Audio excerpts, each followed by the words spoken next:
Welcome po sa aking YouTube channel. Sa mga hindi pa po nagsusubscribe, please click the subscribe button po. At huwag kalimutang i-click ang notification bell para ma-update po tayo sa mga new upload video. Ayan po, tanghaling tapat, tayo po ay naglalakad papunta po sa isang malapit na grocery at bibili lang po tayo ng ating makakain. Ayan po, bibili na rin na tayo po ng mga kulang sa kitchen. Ayan, dito muna tayo sa meat section. Dito po tayo sa manok. Bakit manok po ang aming palaging binibili? Kasi ito po ay affordable compared po sa mga beef doon po. Pati din itong itlog, affordable din po yan. Kaya pag bumibili kami ay tray po.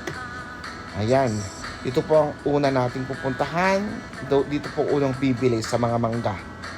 Dahil tayo po ay magsusuka po ng mangga.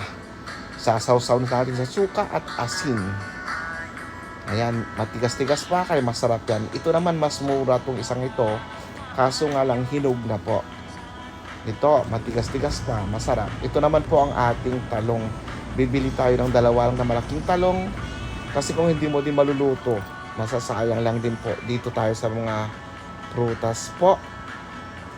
Ayan. At may mga gulay din dyan. Ayan, gusto kong bumili ng yung ampalaya, kaso nga lang po malambot na. Pati yung mga broccoli, parang dry na dry. Ayan po. Ang mga gulay at prutas. Ayan, dito tayo sa may mga toothpaste, mouthwash, at sa hair coloring. Ay, hindi. Yes, hair coloring po dito. Dito tayo bibili. Bibili po ako ng hair color kasi ang ating buhok ay namumuti na. Ayan, mga yellow tags, karamihan po ibig sabihin sale yan. Pero kung palagi ka po dito, kabisado mo ang presyo po ng mga bilihin, makikita mo po yung iba sinasabing sale, hindi naman. Ayan po. Ayan, nandito na tayo sa bahay. Mabilisan lang po kasi konti lang po yung binili natin. Ayan po ang ating mangga. Ayan po ang ating sibuyas, ang ating talong at ang ating kalabasa. Ayan po. At sa isang supot naman, andito yung ating miswa po na ibang kulay. Ginagamit po ng mga Arabo yan sa kunafa. Ayan po.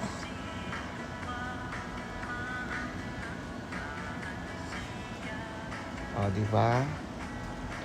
At syempre ang ating pineapple, hindi pwedeng walang pineapple. At dito sa kabilang supot, syempre bumibili pa rin tayo ng ating paboritong manok. Ayan po. At sa kabila naman po, wala na tayong cooking oil, kaya bumili tayo ng cooking oil. At ang ating paboritong fried noodles, ang ating megoreng po, ang ating pinsedap. Ayan.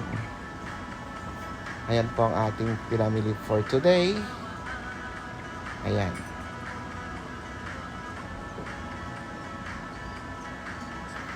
At tayo po ay kakain po ng mangga.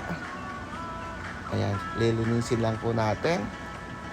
I-cut in small pieces at lalagyan po natin ng asin at suka. Ayan po ang ating mangga. Yung isa ay talagang hinog na din pala. Pero yung isa ay matigas pa po. Crunchy pa. Kaya, kain po tayo ng mangga.